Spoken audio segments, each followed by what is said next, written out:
بسم اللہ الرحمن الرحیم۔ السلام علیکم۔ اسلام سے محبت کا اظہار۔ امریکی بچہ الیگزینڈر فرٹرز 1990 میں عیسائی والدین کے ہاں پیدا ہوا تھا۔ اس کی والدہ نے شروع سے ہی فیصلہ کیا کہ وہ اسے اپنا مذہب خود چننے دے گی۔ وہ اس کے لیے مختلف مذاہب کی مذہبی کتابیں لائی اور بغور پڑھنے کے بعد اس نے 8 سال کی عمر میں اسلام قبول کرنے کا اعلان کیا۔ بلکہ اس نے اسلام کے بارے میں بہت کچھ سیکھا۔ نماز، حفظ قرآن، اذان اور بہت سے شرعی احکام بغیر ایک مسلمان سے ملے۔ اس نے اپنا نام محمد عبداللہ نبی کریم صلی اللہ تعالیٰ علیہ وآلہ وسلم کے نام پر رکھا، جس سے وہ ہمیشہ بہت محبت کرتے تھے۔ ایک اسلامی چینل پر اس کی والدہ کے ساتھ پریزنٹر نوجوان سوال کرنے کی تیاری کر رہا تھا، لیکن وہ اسے دیکھ کر حیران رہ گیا۔ اس نے خود ہی اس سے پوچھا، میں حج اور عمرہ کیسے کروں؟ کیا سفر مہنگا ہے؟ میں احرام کے کپڑے کہاں سے خریدوں؟ وہ بچہ اپنے اسکول میں مشہور تھا۔ جب نماز کا وقت آتا ہے، اکیلا کھڑا ہو کر اذان دیتا ہے، پھر اکیلا نماز قائم کرتا ہے اور نماز پڑھتا ہے۔ پریزنٹر نے اس سے پوچھا، کیا آپ کو اس میں پریشانی اور اظہار رسانی کا سامنا ہے؟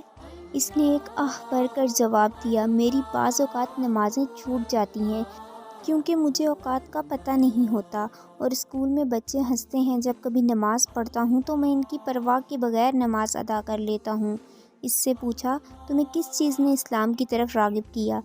اس نے جواب دیا، جتنا زیادہ میں نے اسلام کے بارے میں پڑھا، اتنا ہی مجھے اس سے محبت ہوئی۔ اس سے پوچھا، آپ کی خواہشات کیا ہیں؟ چھوٹے بچے نے بے تابی سے جواب دیا، میری 2-3 خواہشیں ہیں۔ پہلی یہ کہ میں مسلمانوں کی صحیح تصویر پیش کرنے کے لیے فوٹوگرافر بنوں۔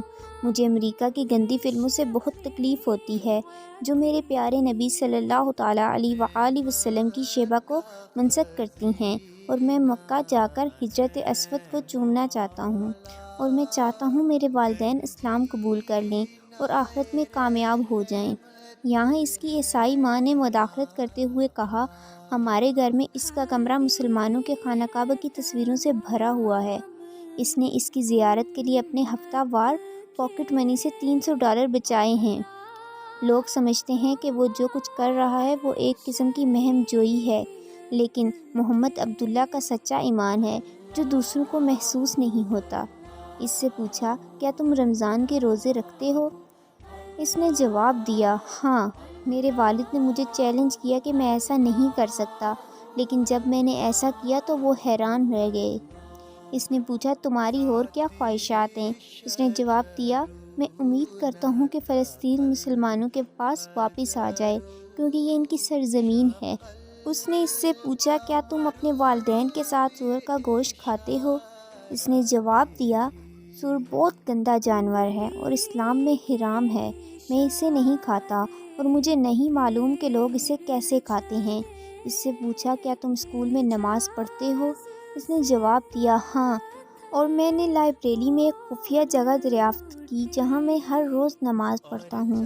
مغرب کی نماز کا وقت ہو گیا تو اس نے پریزنٹر کی طرف دیکھا اور کہا، کیا آپ مجھے اذان دینے کی اجازت دیں گے؟ تو اس نے کہا، کیوں نہیں؟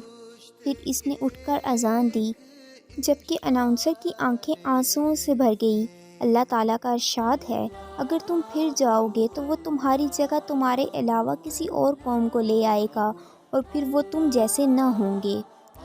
ویڈیو اچھی لگے تو ویڈیو کو لائک، شیئر اور چینل کو سبسکرائب لازمی کریں۔ شکریہ۔